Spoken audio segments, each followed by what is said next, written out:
Olá, o Perfil Opinião está começando.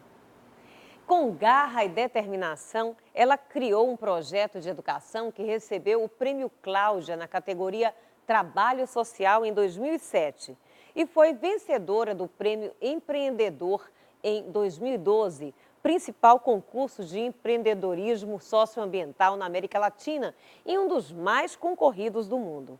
Em 2016, tornou-se sócia efetiva do movimento Todos pela Educação.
Mestre em Desenvolvimento e Gestão Social, há mais de 20 anos está à frente de iniciativas sociais voltadas para a melhoria da qualidade da educação pública.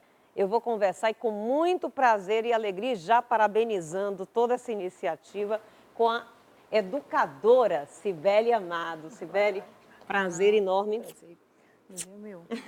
E grata, né, pela sua presença aqui em nosso Perfil Opinião para falar sobre um assunto tão fundamental em nossa sociedade e em todas também, que é justamente a educação. Mas vamos começar contando um pouco da sua história, né? Quando é que você realmente se ligou e viu que queria ser uma educadora? Bom, acho que essa história começa em casa. Eu tenho uma tia-avó que em idos, né, de 34, 1934, 51, fundou em Itabuna uma ação fraternal, chamava Ação Fraternal Amélia Amado.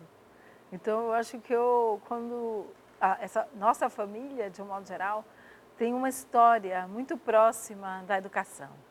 E também quando eu entrei na escola, né? Nos meus primeiros momentos de escola, da educação infantil e do ciclo de alfabetização, a escola ela tinha práticas que eram, à época, extremamente tradicionais e eu tinha assim, uma certa dificuldade. Eu tinha uma certa dificuldade, porque eu creio que a minha alma de criança já sonhava uma escola diferente, uma escola que pudesse acolher de um outro lugar também. Pois é, e encantar, né, essa criança e provocar um interesse Exato. real naquilo que estava sendo ensinado. Eu sei que você vem também de uma família, de uma orientação espírita, não é? Sim, eu sou de uma família espírita. Exatamente. E me parece que você também começa neste local, de alguma forma, a praticar, de alguma forma, o ensino. É isso? Meus pais são espíritas, o meu pai, senhor Valdemir, hoje ainda aqui conosco, né, junto com outros, foram os fundadores da União Espírita do Estado da Bahia. Meu pai vai fazer 97 anos de idade. Que beleza! E desde pequena ele ajudou a construir um dos centros espíritas aqui de Salvador, que se chama Allan Kardec. E todos os domingos meu pai ia nesse centro ajudar a construir, etc. E muito pequenininha eu ia. E lá era uma antiga escola, então eu gostava muito já de brincar nos espaços vazios, domingo, de ser professora, né? Eu já gostava de brincar de ser professora. E a partir daí, dentro da sua formação, como é que foi a opção já para quando você teve que optar por uma profissão você diretamente já sabia que você queria ser uma educadora? Sim, eu já sabia que eu queria ser uma educadora. Mesmo com todos os desafios que você sabia que teria que enfrentar Ex aqui em nosso país? Exatamente, era uma coisa que era um desejo, um desejo mesmo, um desejo muito pessoal. Ser educadora era um desejo pessoal. E você já imaginava que estaria mudando, digamos assim, o destino de tantas crianças, de tantos Não, professores, né? eu não Não tinha imaginava isso. projeto nenhum naquele momento, Não, eu assim. não imaginava isso. Eu comecei como uma professora de educação infantil. Uma paixão até hoje, aliás. E em escolas que também aqui na nossa cidade também tinham propostas inovadoras, né? Tinha uma escola, meu primeiro estágio foi uma escola chamada Barca d'Alva, onde as crianças estavam num espaço de que elas eram muito sujeitos, eram crianças que podiam pensar, podiam dizer o que elas queriam, podiam experimentar, né? Então eu comecei pela educação infantil e nas escolas que eu trabalhei com a educação infantil, havia algo que me chamava muita atenção, já nessa época, no começo da minha história de educadora, que as crianças, elas pensam, as crianças sentem, as crianças são sujeitos, as crianças elaboram o mundo à sua volta, as crianças têm a sua singularidade, isso me encantava, ajudá-las a contribuir com elas, estar ao lado delas nessas buscas que elas tinham como crianças. Então, a gente pode dizer que essa forma de pensar, de tratar essas crianças que começam, que ingressam na escola ainda muito pequenininhas, ela é relativamente nova em nossa sociedade, essa forma de considerar essa criança como um sujeito pensante? Do ponto de vista da história da educação, não estou falando só do Brasil, né? É quase um outro programa, mas do ponto de vista da história, houve um momento na história da humanidade em que as crianças não eram vistas como sujeitos que pensam. A famosa tábula rasa, né? As crianças se acreditavam que as crianças precisavam ser depositários de informações, de conhecimento.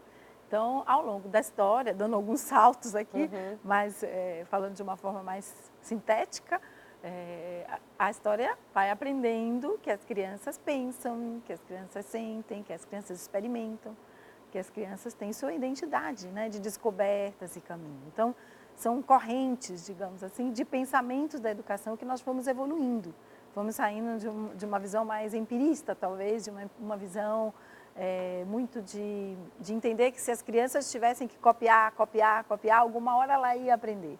E hoje nós sabemos que a cópia tem um lugar, mas as crianças aprendem pensando, as crianças aprendem refletindo sobre o que elas estão vivenciando no espaço de conhecimento. É claro que hoje, do ponto de vista de educação, cada vez mais se considera todas essas novas, digamos assim, práticas ou linhas dentro da educação.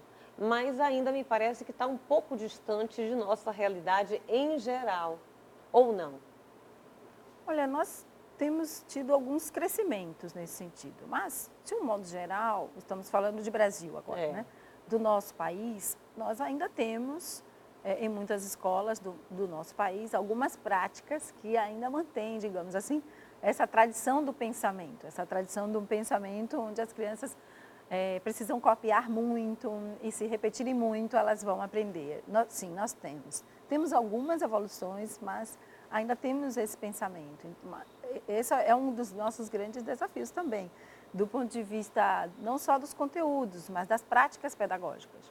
Ainda que acreditemos em conteúdos que sejam inovadores, se a prática pedagógica na sala de aula mantém essa ideia de depósito, essa ideia de repetir, essa ideia que pouco traz as crianças ou os estudantes a pensarem, a refletir, nós acabamos mantendo essa forma de tradição. Mas, Cibele, como é que você, então, foi parar depois deste início, né, onde você começa com crianças realmente, na Chapada Diamantina e, mais precisamente, num dos lugares mais lindos da Chapada, que é o Capão, Vale do Capão? Então, em 92, né, em 1992, já vou fazer bastante tempo, eu não gosto muito do carnaval em si, do movimento de rua, gosto mais de uma coisa mais recolhida nessa época.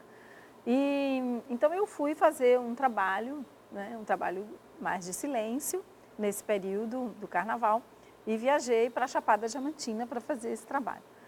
Quando eu cheguei na Chapada Diamantina, óbvio que a notícia rapidamente chegou de que estava chegando uma educadora também ali naquela região, etc. E recebi o convite para conhecer a escola rural, as escolas do campo, né, daquela região, mais especialmente do município de Palmeiras.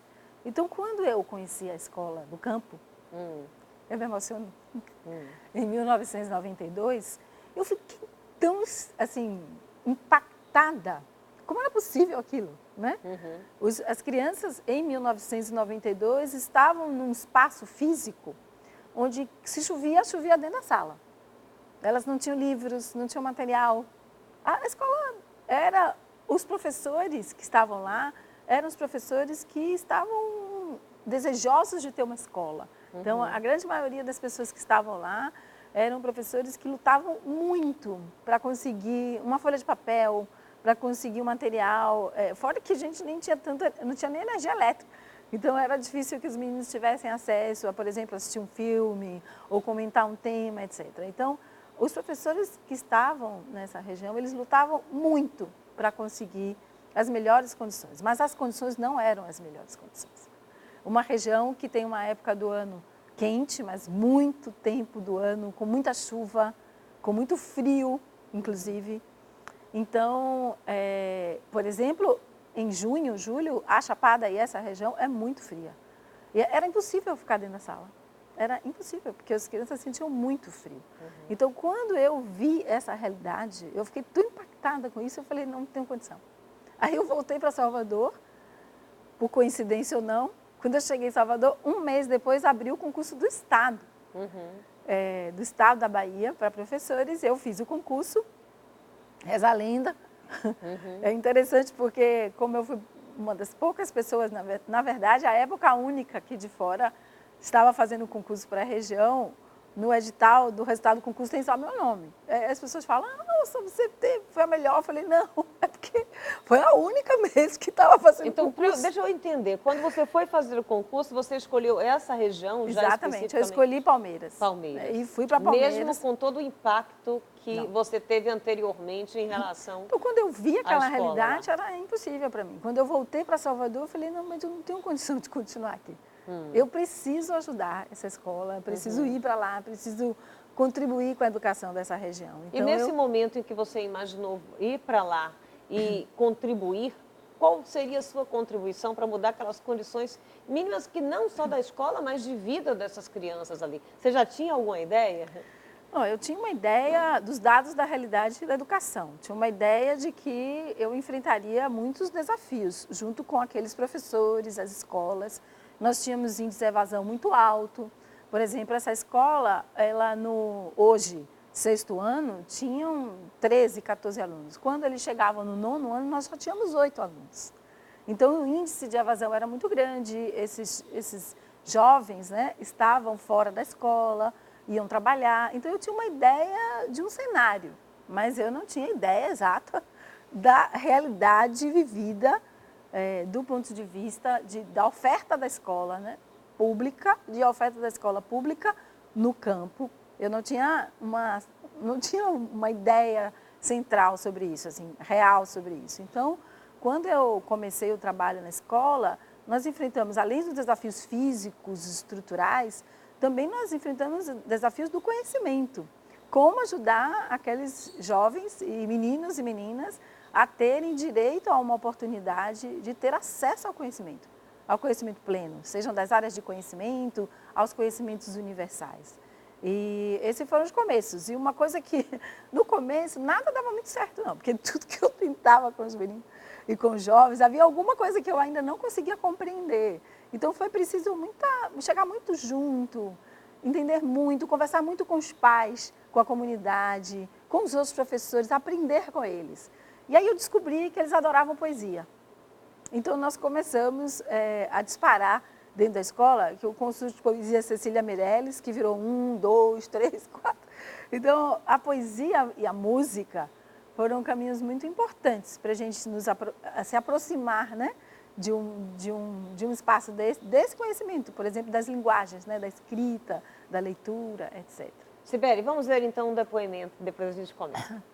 Minha história, nessa história, se iniciou em 1999, quando fui convidada a ser formadora do então Projeto Chapada. Naquele momento, éramos 4 formadoras, eu, Cândida, Neurilene e Marjorie, e fomos para a Seabra para conversar junto com 12 municípios, com educadores de 12 municípios que, liderados por Cibele, escreveram durante um ano de forma colaborativa, de forma parceira, de forma itinerante, nesses 12 municípios, o Projeto Chapada. E se o ICEP hoje existe com mais de 100 formadores, hoje nós estamos com 4, éramos apenas 4 formadoras e hoje mais de 100, uma instituição forte, uma instituição reconhecida nacionalmente e internacionalmente, posso dizer com toda a segurança que tudo isso, né, foi se concretizando a partir desse sonho de uma educadora que viu a possibilidade real, ao reunir os vários sonhos, os vários desejos, as várias possibilidades de todos eles, de todos esses educadores, se transformar em realidade. Então, o nosso desejo é esse, uma escola pública de qualidade, um projeto de educação, um projeto de formação continuada, pautado numa política pública de educação de qualidade. Pois é, Cibele, né? Lindo esse depoimento e bom para que a gente comece a falar, então, a respeito de como nasce esse projeto, como nasce esse sonho. Eu falei logo no início aqui do programa que muita garra, determinação, mas tinha que acrescentar também muita ousadia, né? Sim, é verdade. Para poder tudo isso ir adiante e dar certo, né? Como começa, então, a elaboração do projeto Chapada?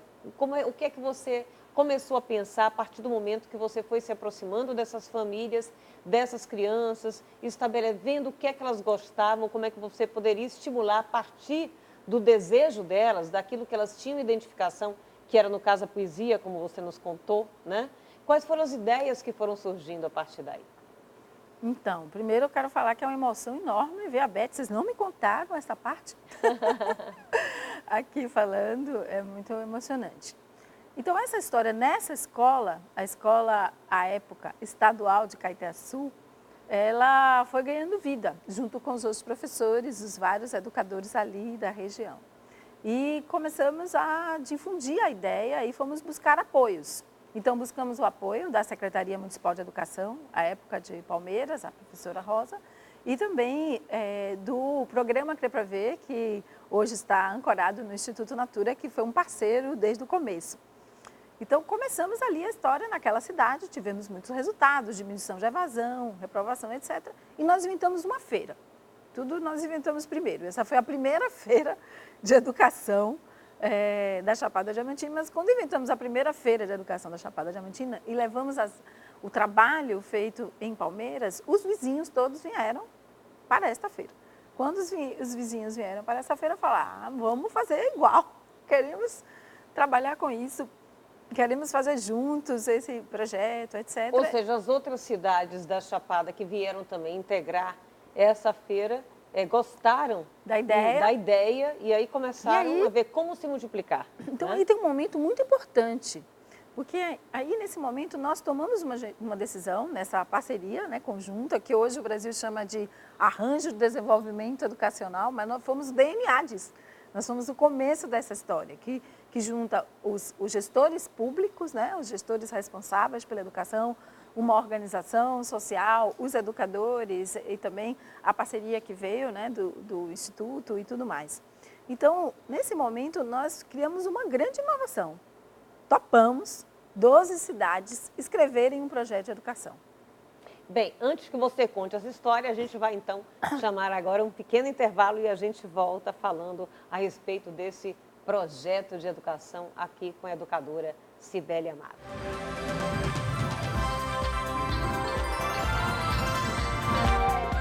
Hoje aqui no PF Opinião estamos falando de educação com a educadora e diretora do Instituto Anísio Teixeira, a Cibele Amado. Então, Cibele, a partir do momento que você resolveu, né, pegar 12, digamos assim, cidades e educadores e tal, e toparam escrever um projeto, como é que foi digamos, essas ideias iniciais? O que vocês pensavam em fazer para transformar a educação no local? À época também as escolas ainda eram estaduais. Então tínhamos a diretoria regional, na época, hoje são núcleos territoriais de educação, e a professora Odília, na época, e convocamos então os municípios da região para sonharmos juntos um projeto de educação.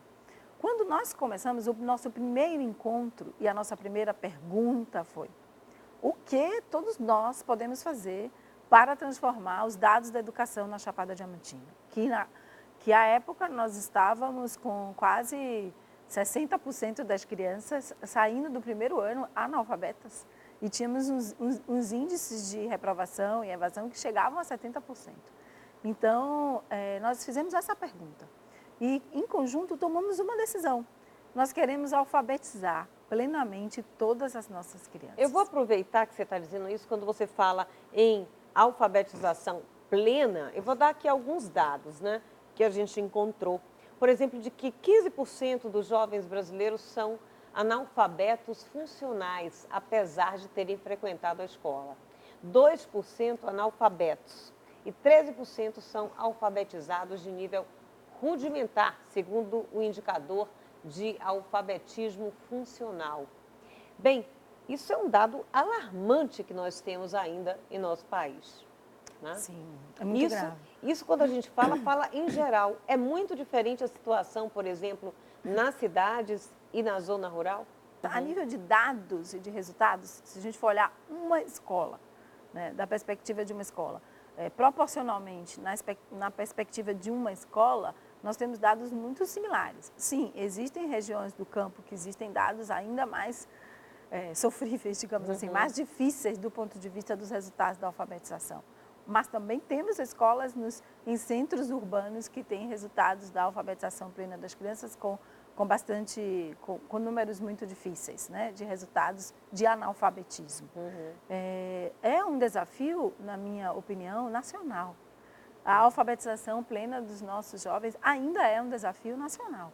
Muitos países, né, do mundo já resolveram isso, mas nós não resolvemos. Então, quando este grupo decidiu que erradicar o analfabetismo era a bandeira, essa animação de erradicar o analfabetismo, sem dúvida, eu considerei desde a época e até hoje uma das principais frentes, porque quando nós estamos falando de um analfabetismo funcional, nós estamos falando também de muitos adultos hoje que estão alfabetizados, mas não estão com a sua plena alfabetização, o que a gente conhece como analfabetos funcionais, que também não tiveram o direito e a oportunidade de poder estar com uma alfabetização que desse a eles a condição de serem bons leitores, bons escritores e tudo mais. Então, essa é uma bandeira muito importante e nós não podemos perder de vista de jeito nenhum em nosso país a necessidade de transformá-la. E como é que vocês começaram, então, a pensar esse projeto para transformar esta realidade naquele momento ali na Chapada Diamantina? Então, o primeiro passo nosso é acreditar muito fortemente que para transformar a escola, uma região e um território, é preciso que exista instaurada em todo esse ambiente uma participação ativa de todos os atores da educação.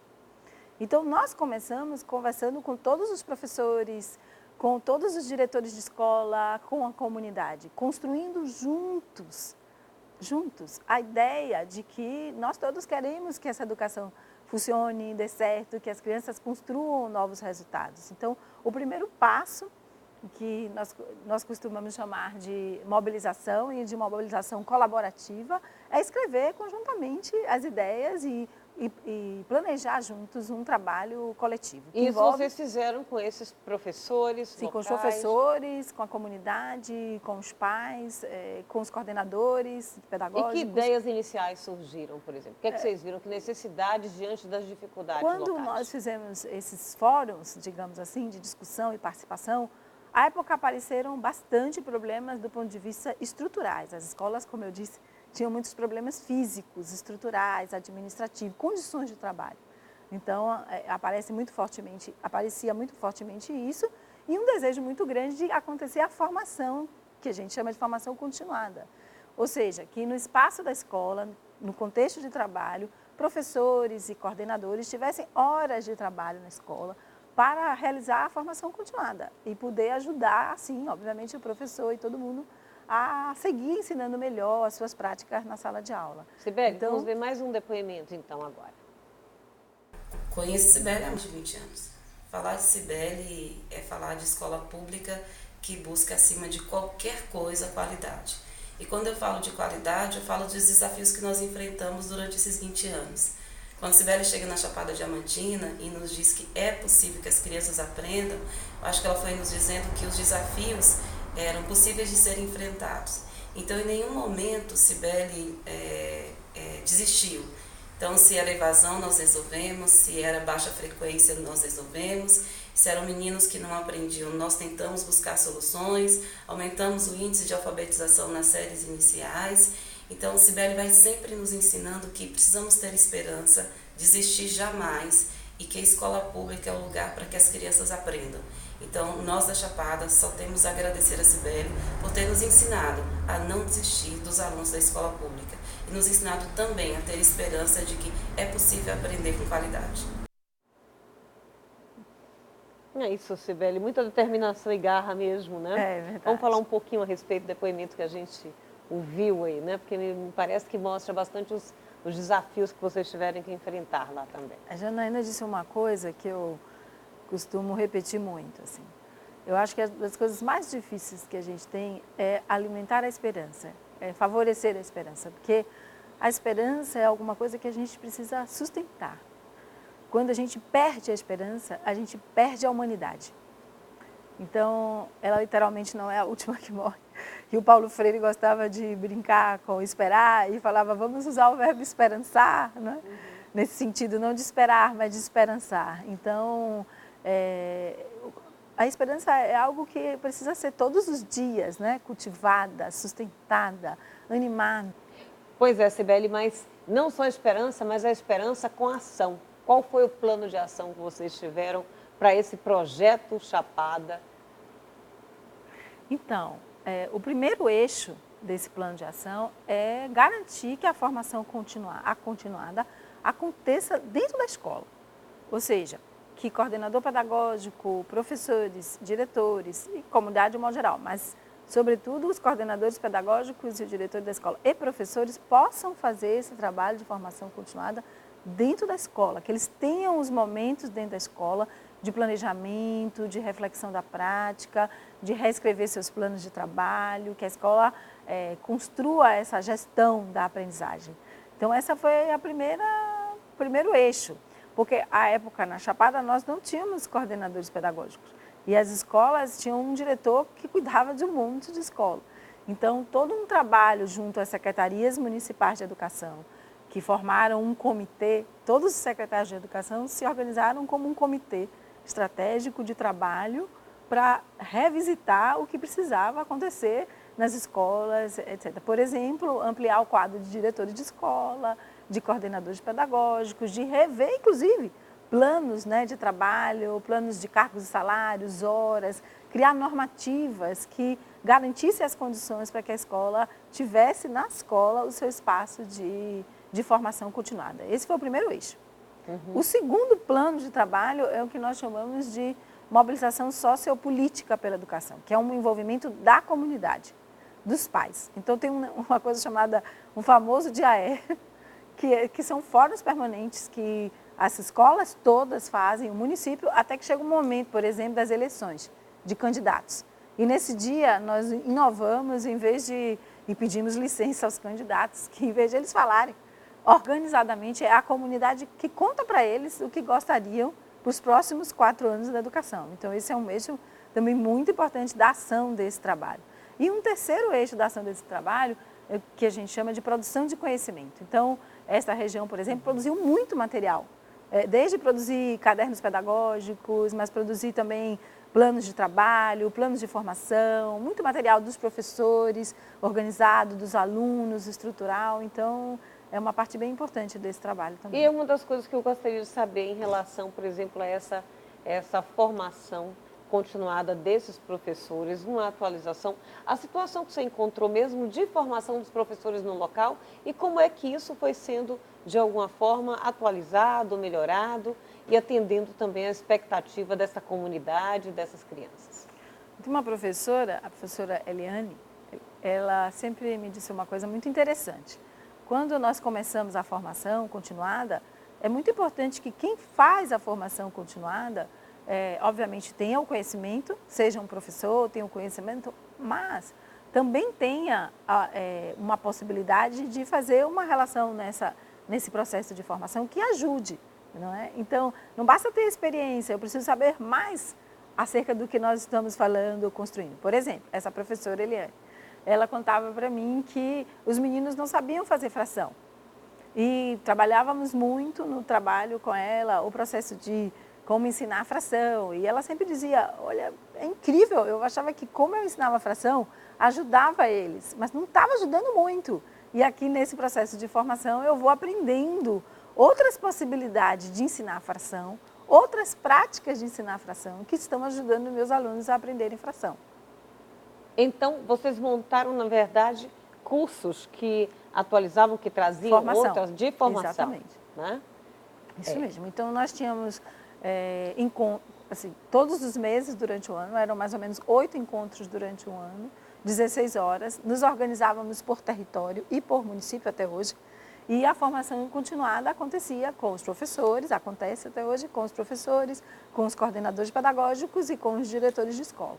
Conseguindo, de alguma forma, criar, de fato, além de tudo isso, um interesse maior nessas crianças, nesses adolescentes e acabaram mudando esses índices todos aí de, por exemplo, evasão escolar, de não alfabetização plena. Então, como é que vocês foram? Porque eu acho que esse talvez seja um dos grandes desafios, quer dizer, provocar de fato o interesse dessas crianças em estar na escola e de aprender de uma forma mais inteligente, considerando esse sujeito pensante que nós falávamos aqui desde o início.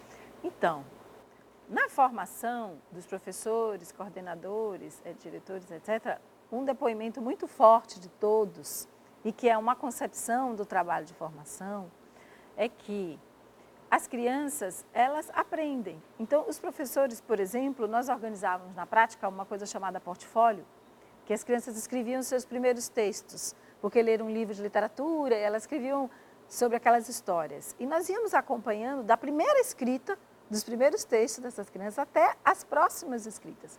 Então, organizávamos como um portfólio, digamos assim.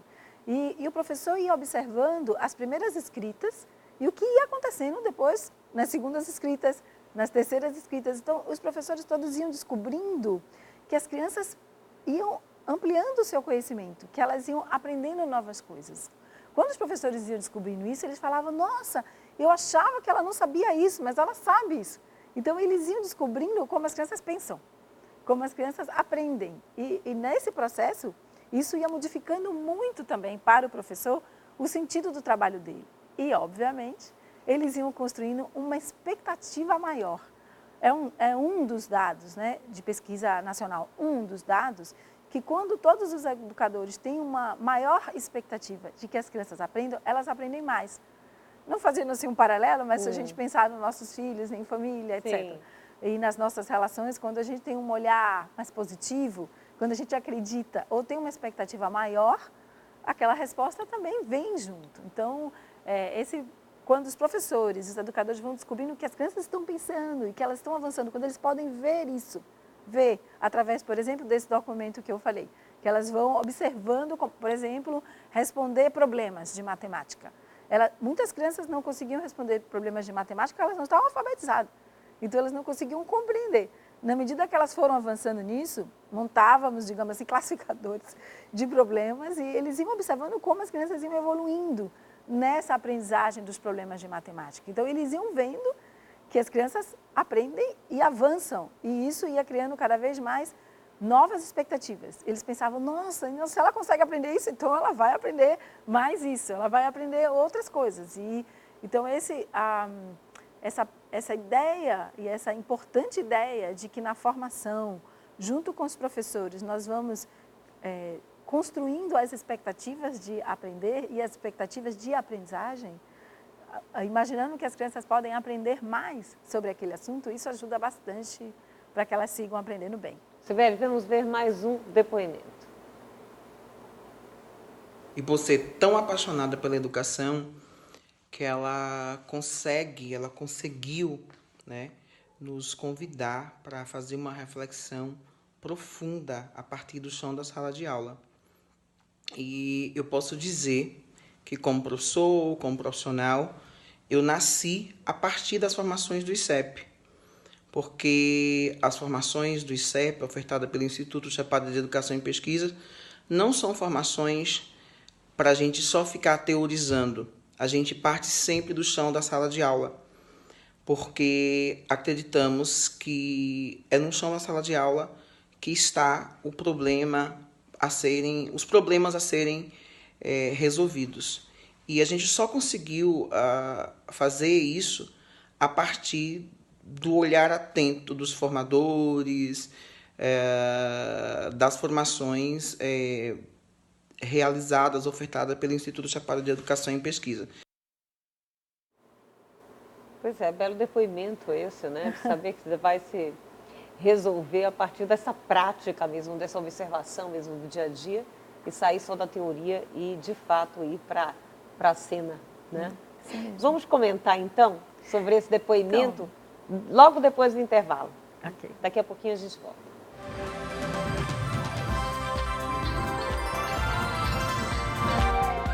Hoje no Perfil Opinião, a gente está aqui conversando com a educadora Sibeli Amado, que é a atual diretora do Instituto Anísio Teixeira.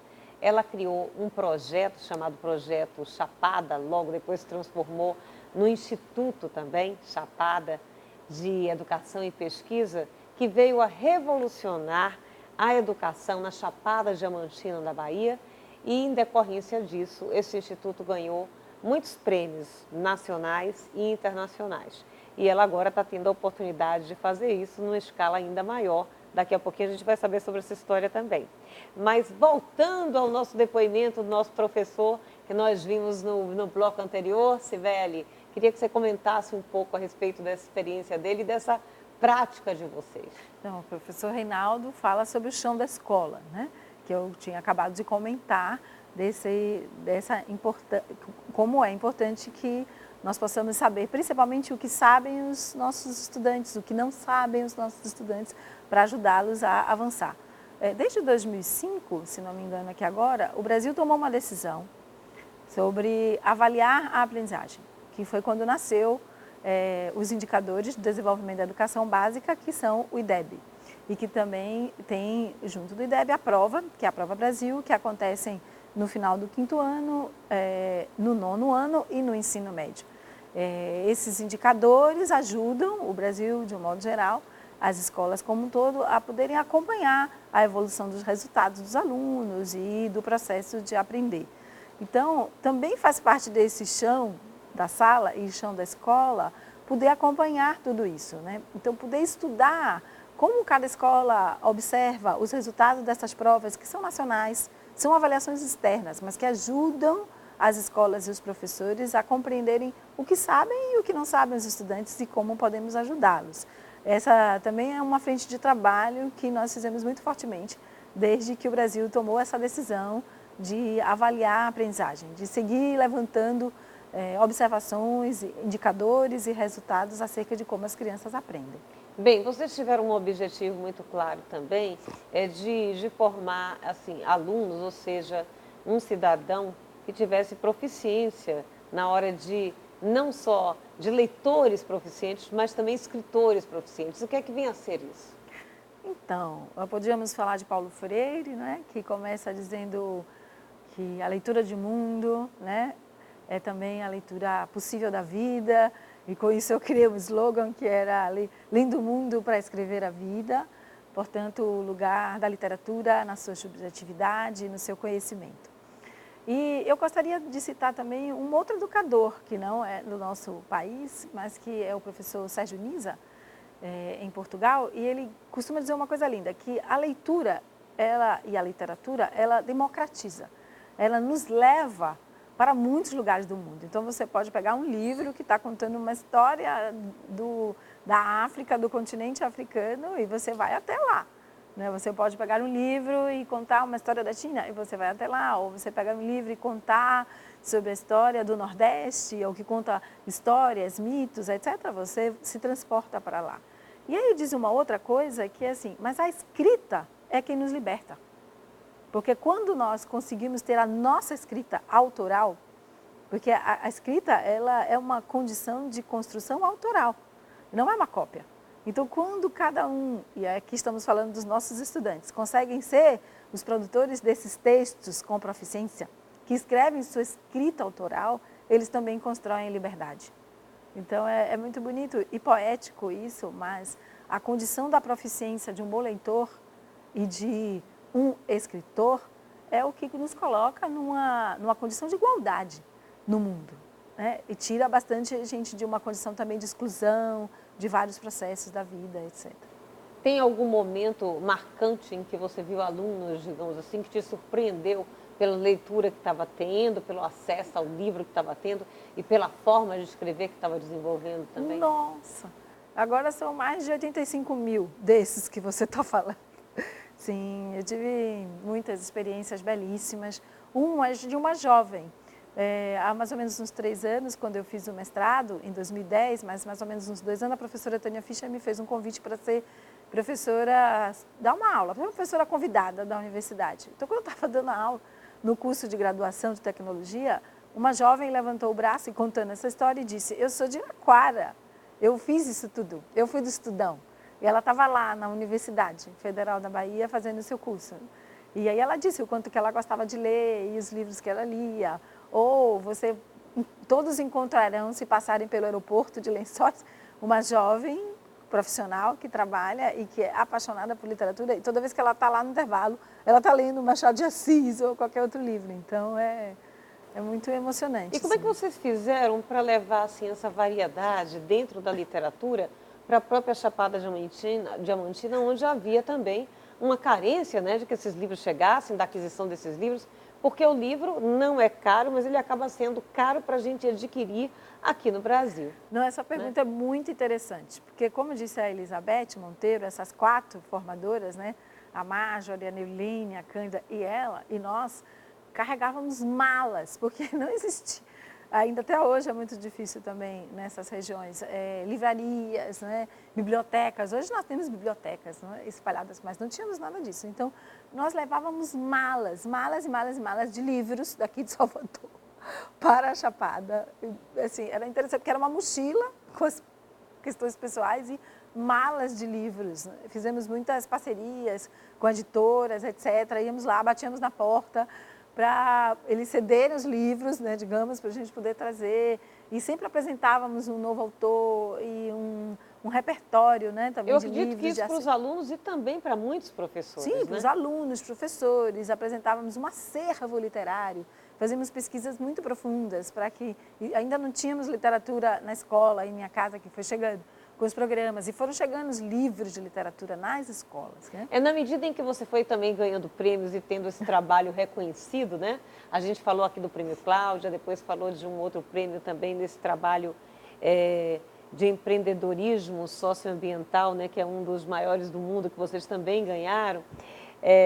Eu digo você que iniciou tudo isso e o grupo depois de professores, dúvida, né? Sem dúvida. Foi desenvolvendo todo esse trabalho, mudou muito essa situação de aquisição, de acesso a todo esse material também lá, Cibele? Uma coisa muito importante de uma frente de trabalho da prática pedagógica é mobilizar e fomentar as bibliotecas da cidade, mas o que chamamos de biblioteca de classe.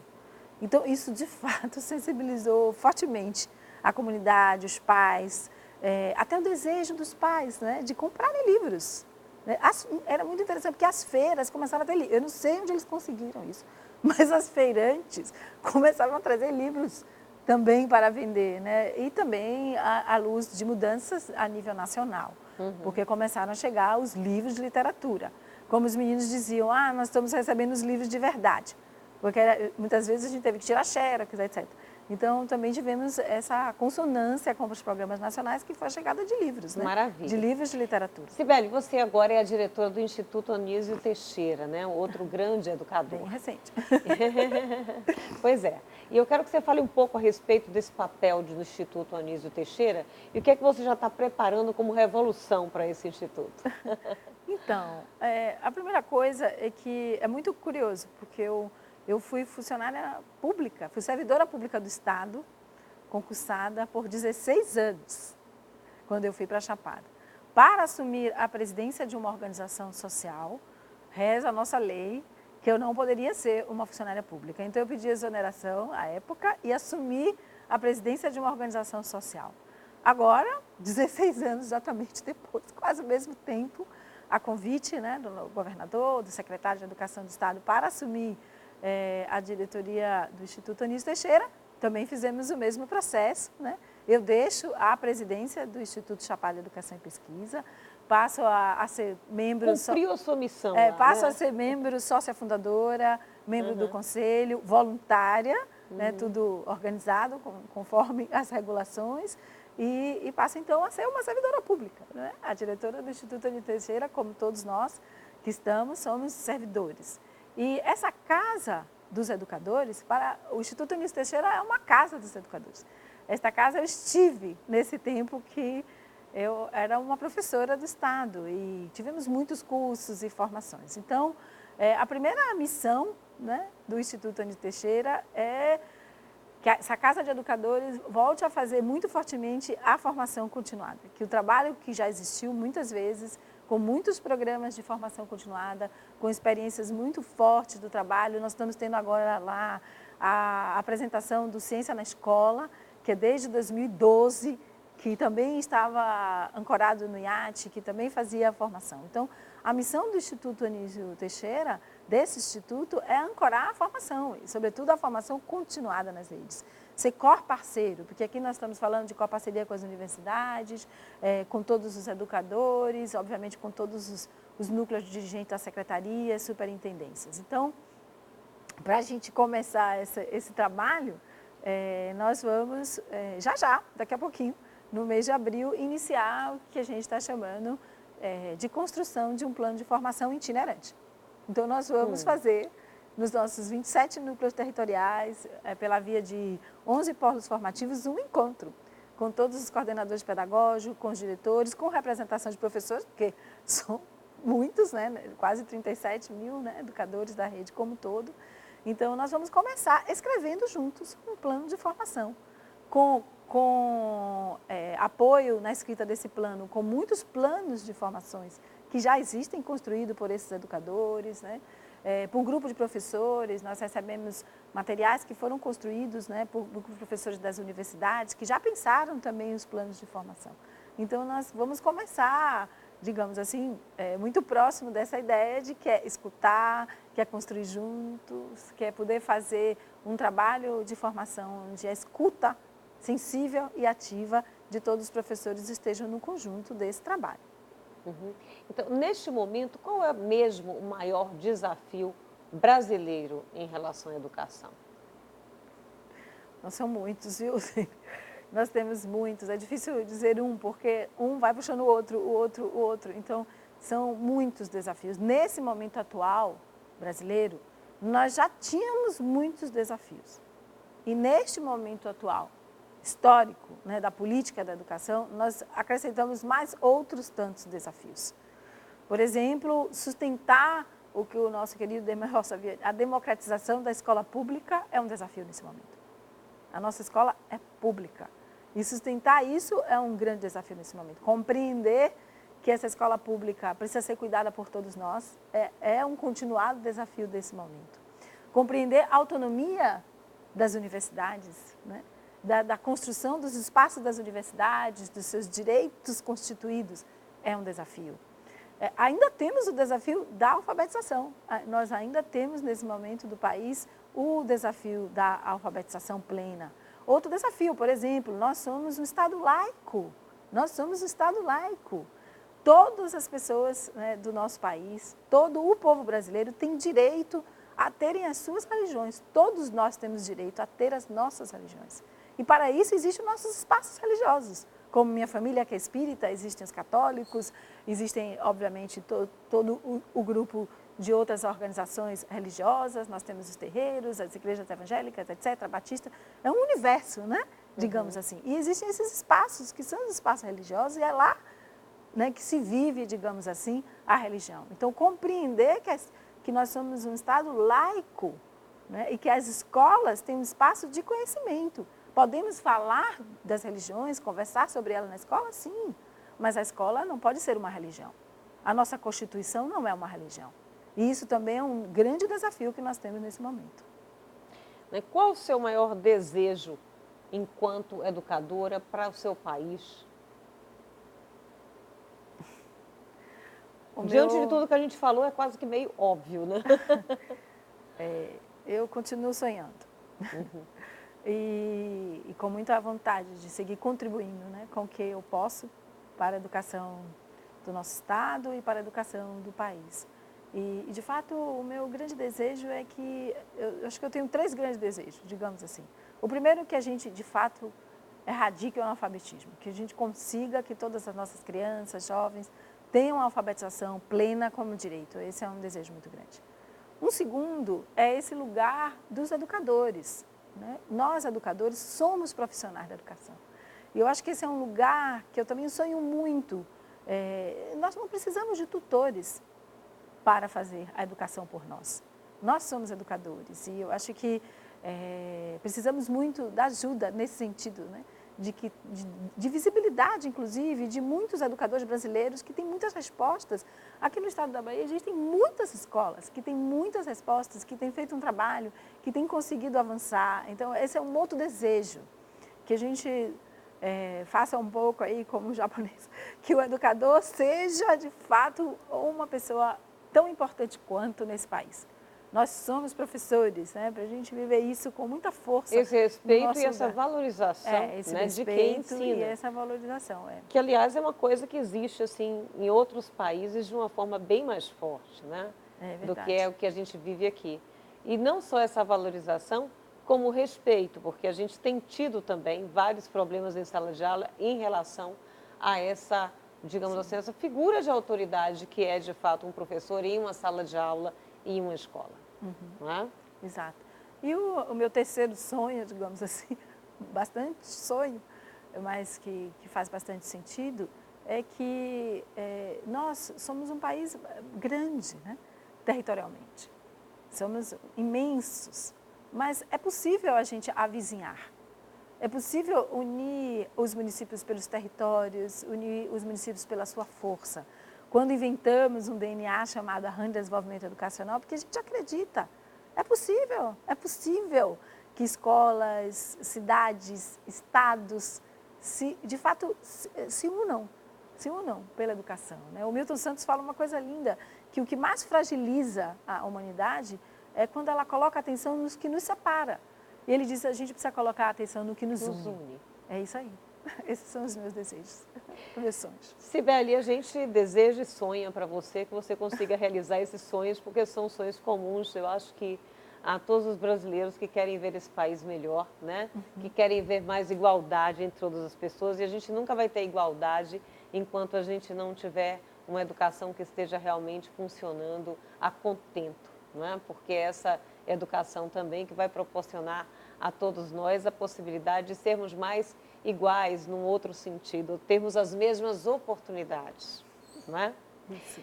Eu agradeço demais a você. Eu que agradeço. Nós agradecemos. Pois é, parabenizo, né? Nós agradecemos.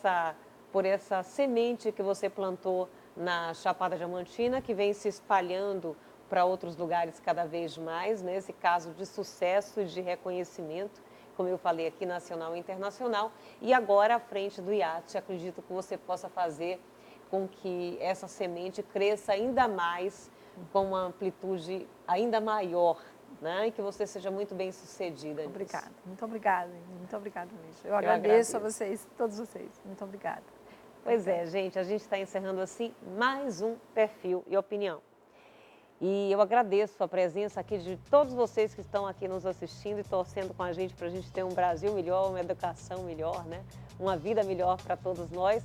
E também aqui a quem nos veste, a Marta Paiva, o Chico Fernandes, que faz meu cabelo, né? A todas as pessoas que nos apoiam para que a gente esteja aqui podendo fazer esse programa com beleza e qualidade e conteúdo para todos vocês. Um beijão e até a semana que vem, se Deus quiser.